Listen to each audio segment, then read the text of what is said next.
Irmãos, originalmente a Páscoa, como eu li naquele texto de Números 28, a Páscoa não é só um dia, nem um culto de Páscoa. A Páscoa era uma celebração de uma semana. E na primeira noite, é uma noite que a família se reúne para se lembrar do que Deus fez, né? Isso os judeus. E nós aqui estamos reunidos para nos lembrarmos do que Jesus fez por nós. E eu vou fazer uma palavra, na verdade eu vou deixar que a palavra fale, né? Eu apenas vou ler a palavra do Senhor, tá bom? A gente tem que se acostumar. Você lembra? Neemias leu a palavra em praça pública, todo o povo de Israel ficou reunido durante horas ouvindo a palavra. E a gente às vezes está habituado a ler um versículo. Então eu vou deixar hoje a palavra falar. Aleluia.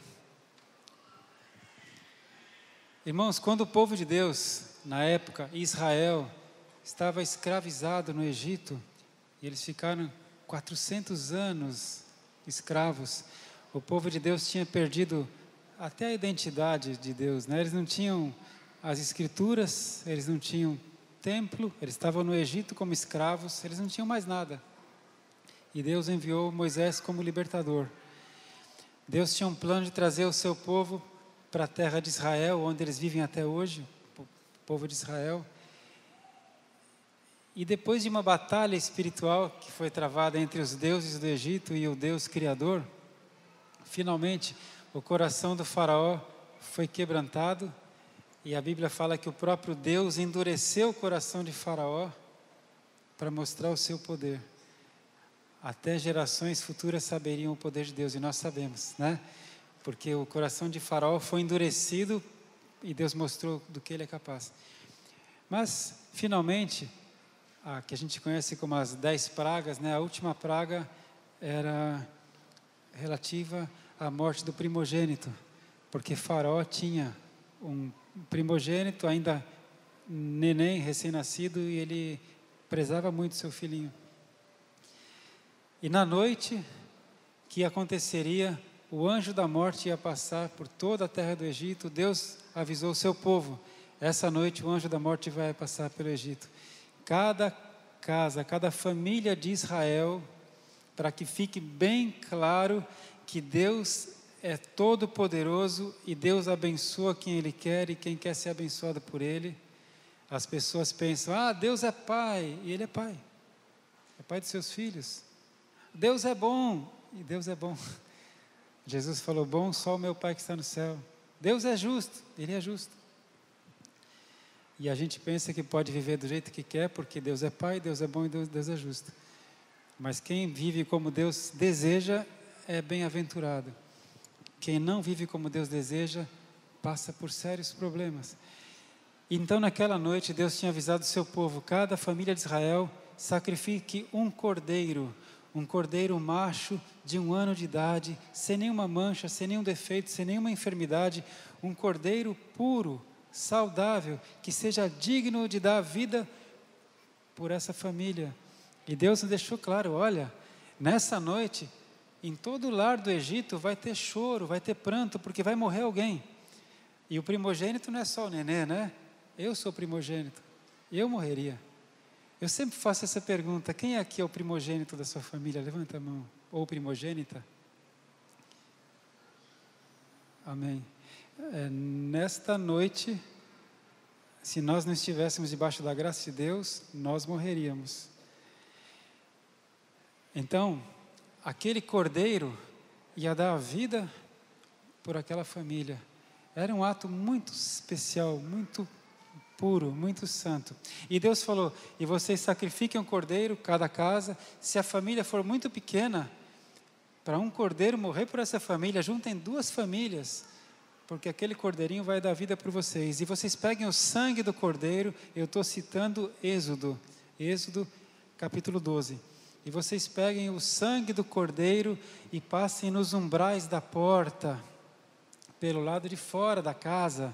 Então você imagina, naquele entardecer, Casas e casas e casas no Egito tinham marcas de sangue na porta. Que é isso? Que ritual é esse? Que misticismo, que coisa louca é essa, não é? E Deus falou, porque quando o anjo da morte passar, toda casa que tiver o sinal do sangue do Cordeiro, essa casa será poupada. E aqueles que creram, aqueles que eram o povo de Deus, então é bom que você saiba que existia povo de Deus e ainda existe povo de Deus. E se existe povo de Deus, existe quem não é do povo de Deus. Sério, não é? E para se tornar povo de Deus, é de graça. Porque Jesus pagou o preço. Então só não é povo de Deus quem não quer ou quem não conhece. Quem não sabe que é possível ser povo de Deus. Por isso que Jesus falou, vá por todo o mundo e pregue as boas novas. Todos têm que saber que é possível ser povo de Deus. Amém. Então, realmente aquilo aconteceu. Naquela noite o anjo da morte veio. Houve choro e pranto em todo o Egito. E Deus avisou Moisés. E nessa noite o faraó vai deixar vocês partirem. Então, uma multidão de cerca de 3 milhões de pessoas foi liberta da escravidão de 400 anos, e eles saíram como vencedores.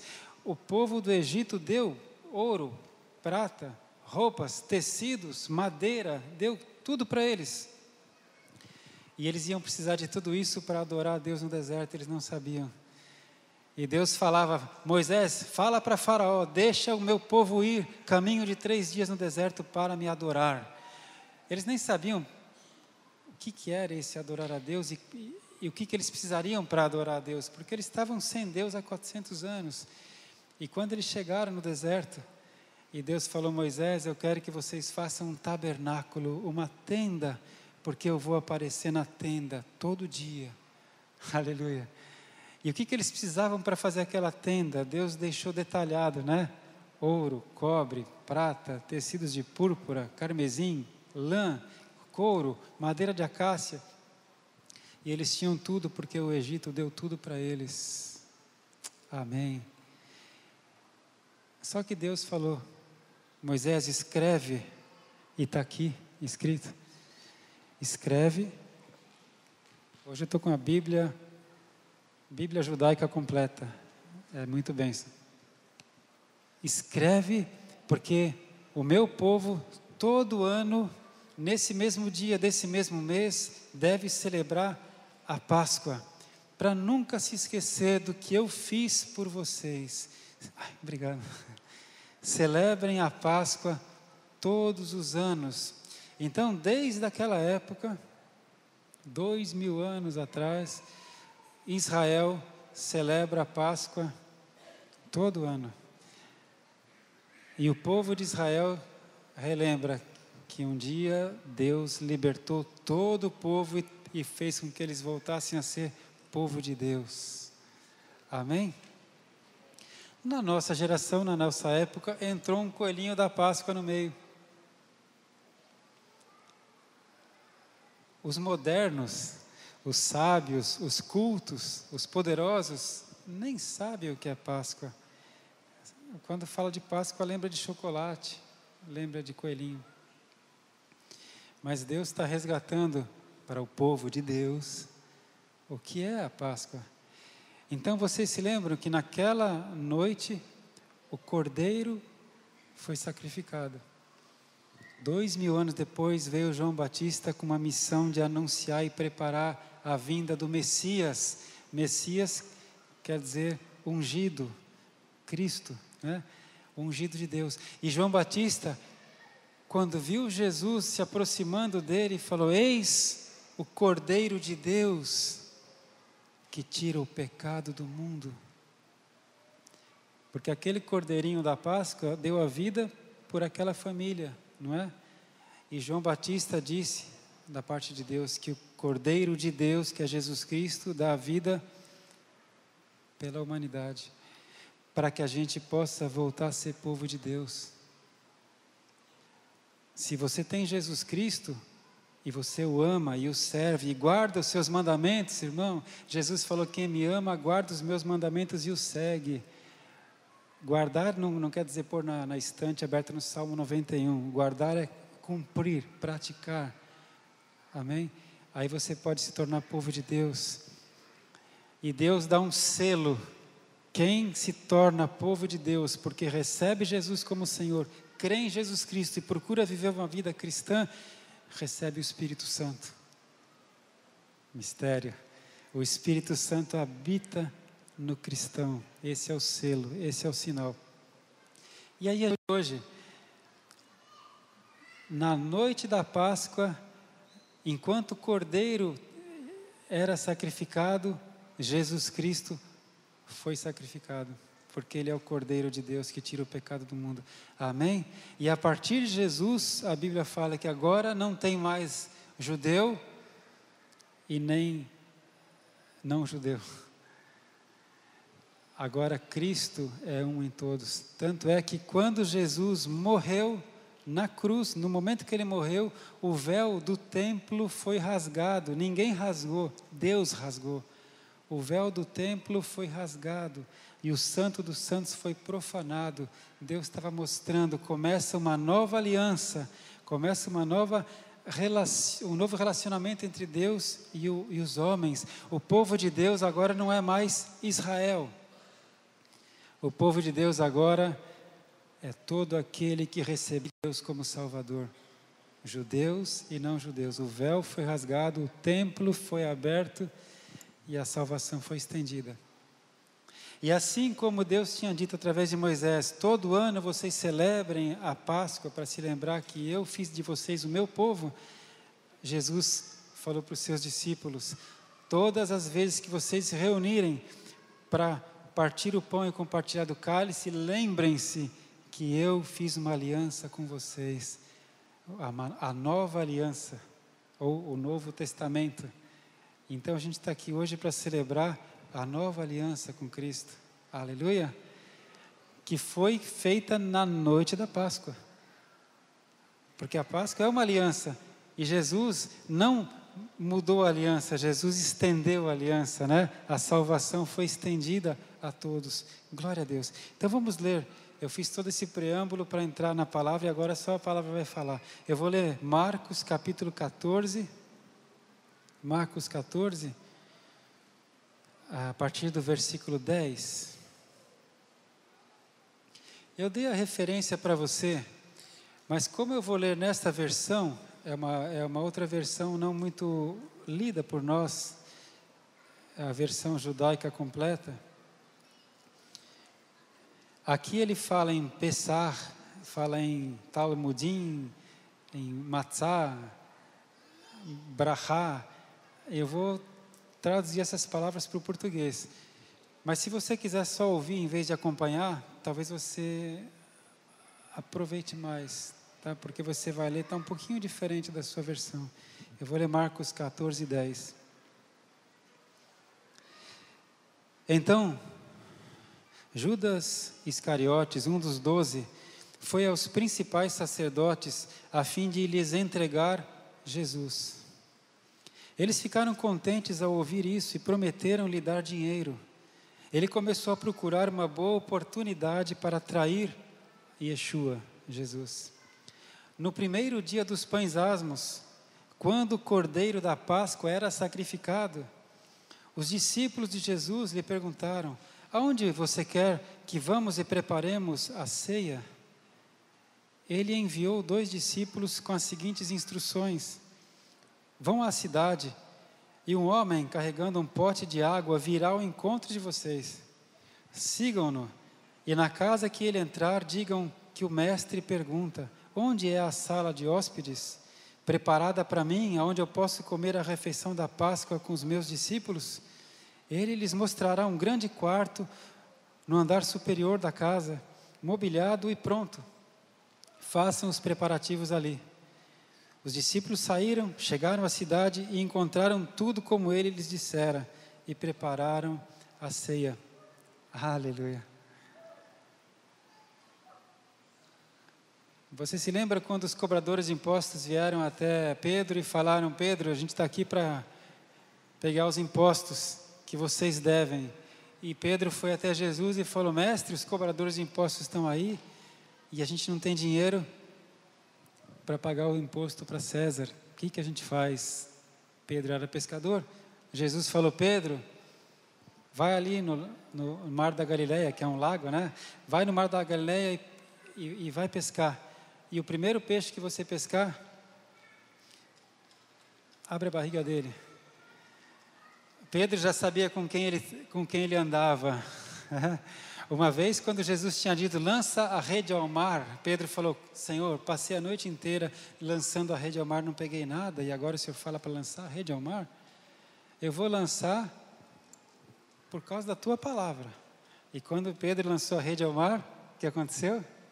Tanto peixe que o barco dele quase afundou, ele chamou o outro barco e os dois voltaram cheios de peixe para a praia. Dessa vez, Pedro já sabe com quem ele anda, Pedro já sabe a quem ele serve. E Jesus falou: Pedro, fala para os cobradores de impostos esperarem um pouquinho e vai dar uma pescada. E o primeiro peixe que você pegar, tudo bem, é ele. E Pedro foi pescar, e o que aconteceu? O primeiro peixe que ele pegou, ele abriu a barriga e tinha 2 moedas. Uma pelo imposto de Pedro e uma pelo imposto de Jesus. Como Jesus Cristo podia saber que o primeiro peixe que Pedro ia pescar tinha 2 moedas na barriga? Eu já li alguns céticos que gostam de escrever. Tem gente que gosta de escrever. É fácil, não é? É fácil ficar arranjando coisa para falar, para contradizer. Não, porque aquele tipo de peixe é atraído por metal e as coisas que reluzem, o peixe come. E por isso que aquele peixe tinha 2 moedas na barriga dele. Legal. Mas quem que pôs aquele peixe na hora certa para Pedro pegar? E ele foi comer as 2 moedas que pagava exatamente o imposto de Jesus e de Pedro? Vai escrever novela. Vai escrever novela que vai ter gente que vai te ouvir. Não fica querendo falar de Deus, você que não entende de Deus. Amém? E Jesus também falou para os discípulos: está tudo preparado pelo meu Pai. Ele era o Cordeiro de Deus, Deus preparou tudo para a morte dele, irmão. Deus preparou a morte de Jesus. Vão para a cidade, um homem vem ao seu encontro. Vocês sigam o homem e pergunte para ele onde é a sala preparada para o mestre fazer a ceia com seus discípulos. Estava tudo preparado como ele havia dito. Você já percebeu com quem você anda e quem você serve? Se você já anda com Jesus, você já começou a ver que tem hora que Jesus vai te falar para fazer alguma coisa que não parece muito normal, mas é porque você não é normal, você é sobrenatural. Jesus falou: eu não sou desse mundo, vocês também não são. Então, algumas vezes a gente vai ter que fazer uma coisa que é um pouco fora do normal, mas se você sabe que você anda com Jesus, você sabe que Ele não vai te colocar em apuros, pelo contrário. Amém? Eu vou no versículo 17. Quando anoiteceu, Yeshua chegou com os 12.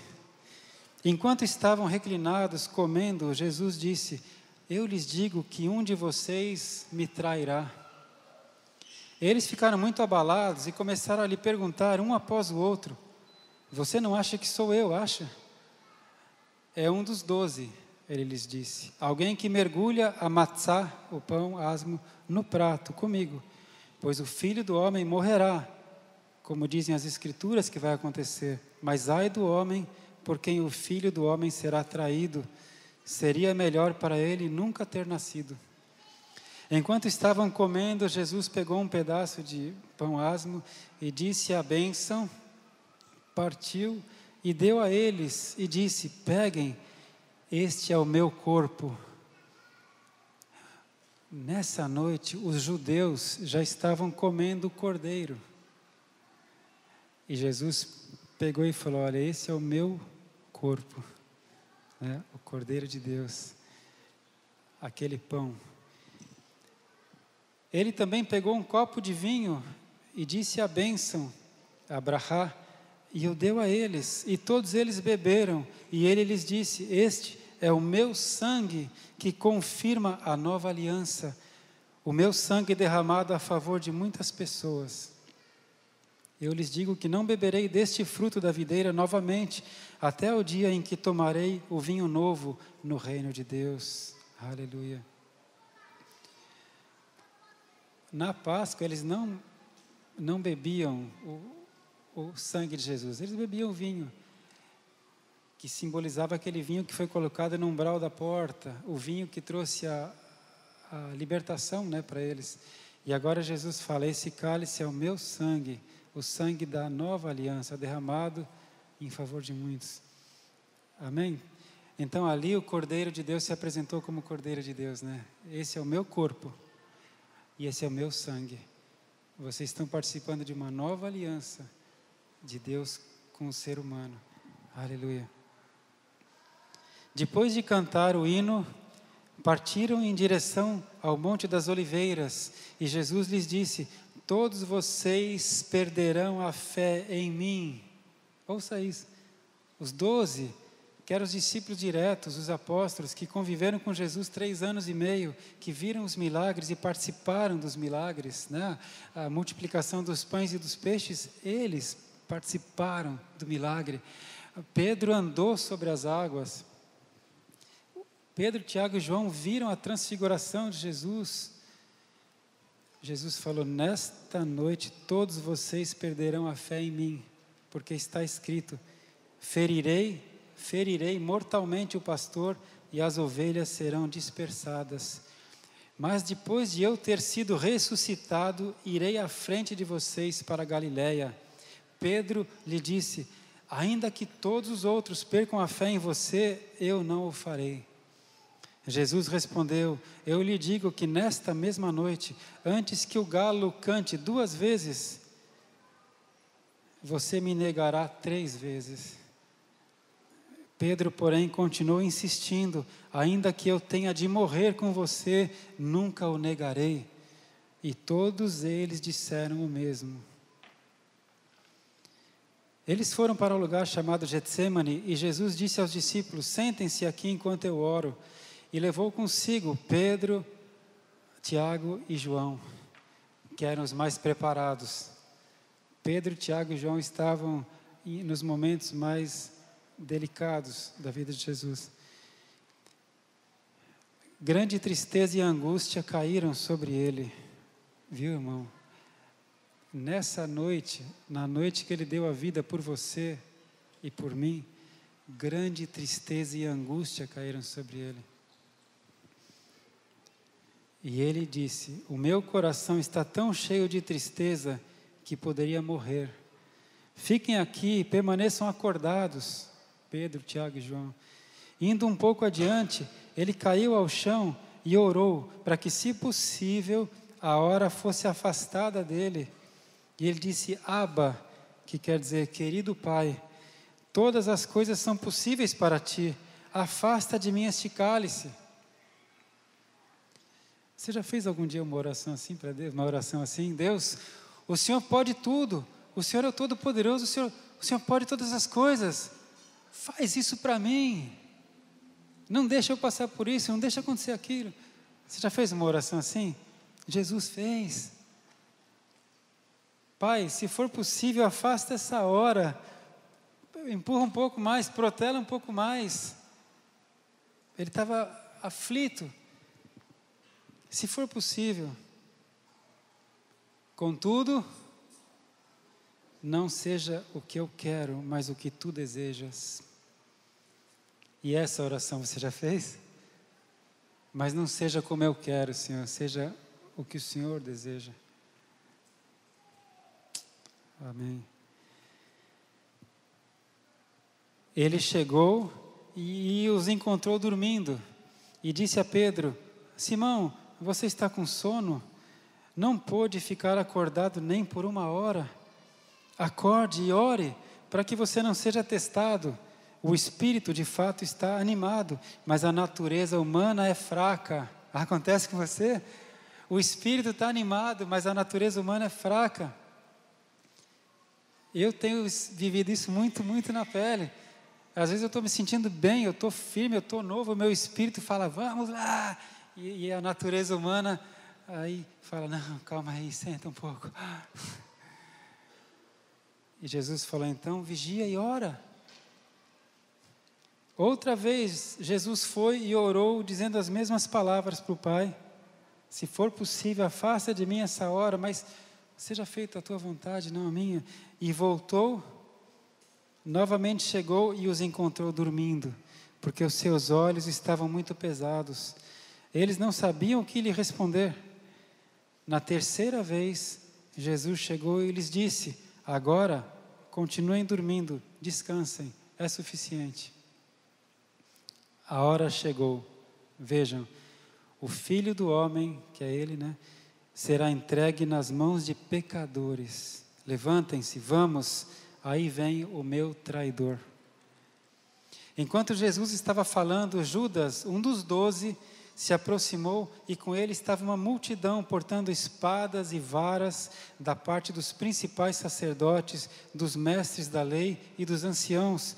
O traidor combinou com eles um sinal: o homem a quem eu beijar é quem vocês querem. Agarrem-no e levem sob guarda. Ao chegar, dirigiu-se de imediato a Jesus, dizendo, Rabi, mestre, e o beijou. Então eles agarraram Jesus e o prenderam. Mas uma das pessoas que estava por perto puxou a espada e feriu o escravo do sumo sacerdote, decepando a sua orelha. Era Pedro. Jesus disse a eles, então vocês vieram me buscar com espadas e varas, do jeito que fazem com o líder de uma rebelião? Todos os dias estive com vocês no pátio do templo, ensinando, e não me prenderam? Mas o que a Escritura seja cumprida agora. E todos os discípulos o abandonaram e fugiram. O que os discípulos tinham dito? Nunca vamos te abandonar. Pedro disse o quê? Ainda que todos te abandonem, eu não vou te abandonar. E Jesus disse, vocês todos vão me abandonar nessa noite. Não é? E você, Pedro, vai me negar. Você não vai só me abandonar, você vai me negar. Todos fugiram. Havia um homem que queria segui-lo, mas ele vestia apenas um camisão de dormir. Quando tentaram prendê-lo, ele se desvencilhou do camisão de dormir e fugiu nu. Isso é um pequeno mistério da Bíblia. Alguns historiadores creem que esse era o jovem João Marcos, ou Marcos que depois escreveu o Evangelho de Marcos. Não dá para ter certeza. Mas o fato é que todos os apóstolos fugiram e um jovem vestido com roupa de dormir, talvez tenha ouvido o barulho, o tumulto, porque isso foi na calada da noite, ele saiu de casa do jeito que estava e ele queria seguir Jesus. Todos fugindo, e ele falou, não, eu quero ir com Jesus. Só que daí tentaram prendê-lo e nessa tiraram o camisão dele e ele ficou nu e aí ele fugiu. Qual será que vai ser a nossa posição quando a coisa realmente esquentar? Porque as leis em todos os países, inclusive no Brasil, já estão se desenhando antibíblicas, As leis são anticristãs cada vez mais.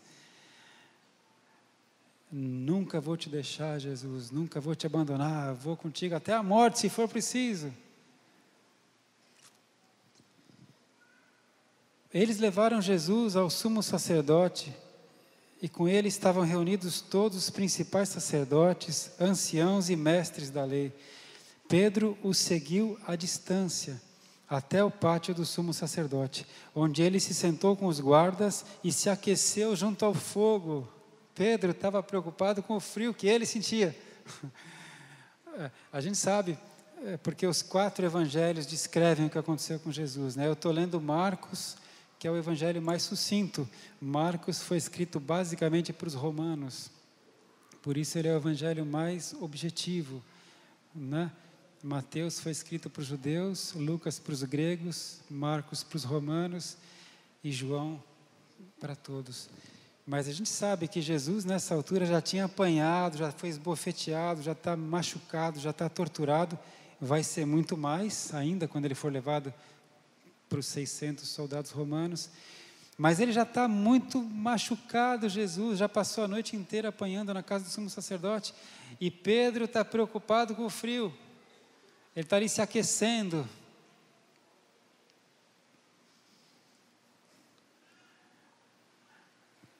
E eu acho que eu e muitos de nós somos piores do que Pedro.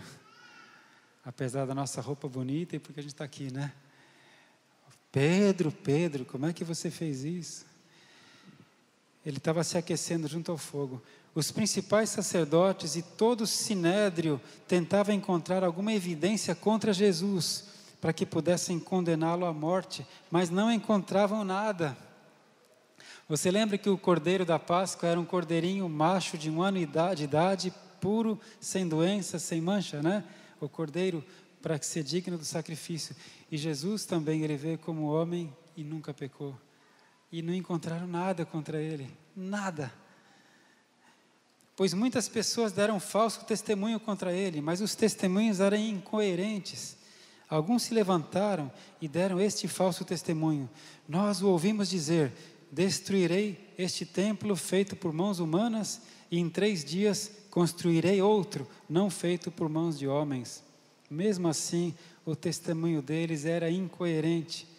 O sumo sacerdote se levantou diante deles e perguntou a Jesus: você não tem nada a dizer a respeito das acusações feitas por esses homens? Mas Jesus permaneceu calado e nada respondeu. Porque a Bíblia diz, o profeta Isaías: como ovelha muda, ele foi levado ao matadouro. Ele não se defendeu. Amém? Nem perante o sumo sacerdote, nem perante Caifás, nem perante o governador Pôncio Pilatos, ele não se defendeu. Ele foi como uma ovelha muda, porque se Jesus se defendesse, ele não iria para a cruz e não teria levado os meus pecados. Então ele foi calado.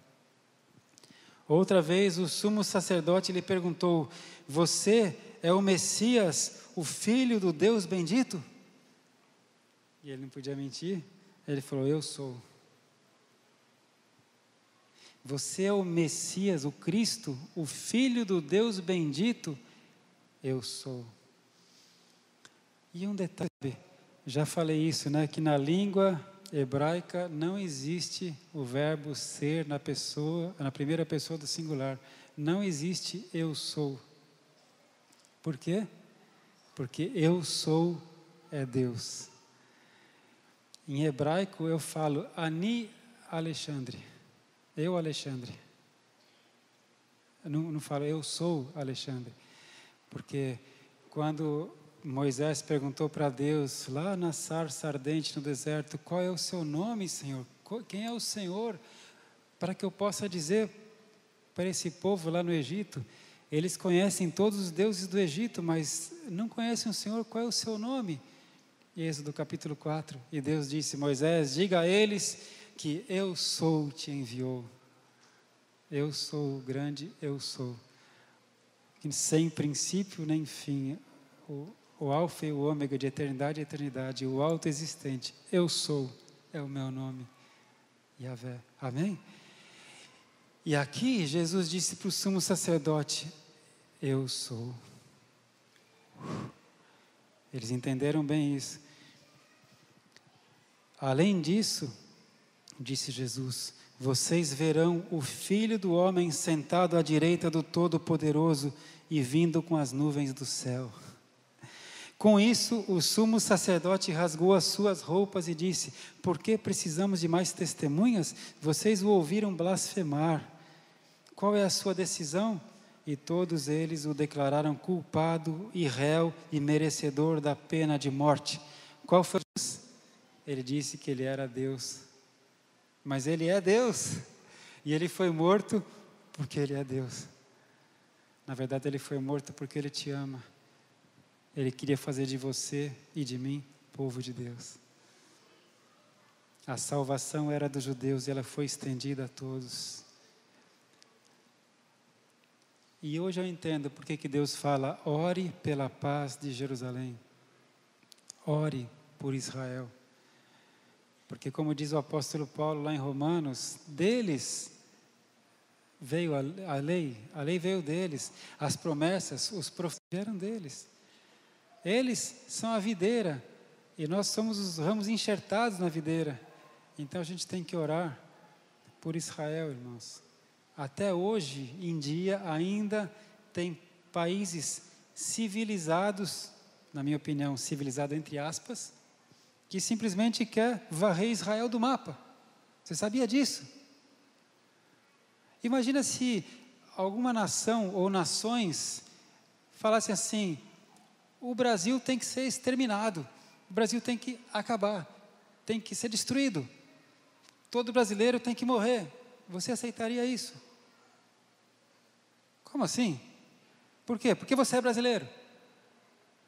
E tem povos hoje em dia que falam, Israel tem que ser eliminado e judeu tem que morrer. Por quê? Porque é judeu. E a salvação veio dos judeus. E eles precisam também de Jesus. Oh, glória! Eu estou com vontade de pular já, mas não posso, tenho vontade de começar a pular. Oh, glória! Oh, Senhor! Merecedor de pena de morte, porque disse que é Deus. Então alguns começaram a cuspir nele, depois de vendar-lhe os olhos, começaram a golpeá-lo com os punhos e a dizer, vamos ver se você profetiza. Assim que os guardas o levaram, também o espancaram. Enquanto isso, Pedro estava no pátio abaixo. Uma das empregadas do sumo sacerdote viu Pedro tentando se aquecer, olhou para ele e disse, você estava com o homem de Nazaré, Jesus. Mas ele negou, dizendo, não tenho a menor ideia do que você está falando. Ele saiu para a parte da frente da casa e o galo cantou. A moça o viu lá e começou a dizer aos que estavam por perto, esse aí é um deles. Ele negou outra vez. Um pouco depois, as pessoas que estavam por ali disseram a Pedro, você deve ser um deles, porque é da Galileia. Ele começou a lançar uma maldição sobre si, ao jurar, não conheço esse homem de quem vocês estão me falando. E imediatamente o galo cantou pela segunda vez.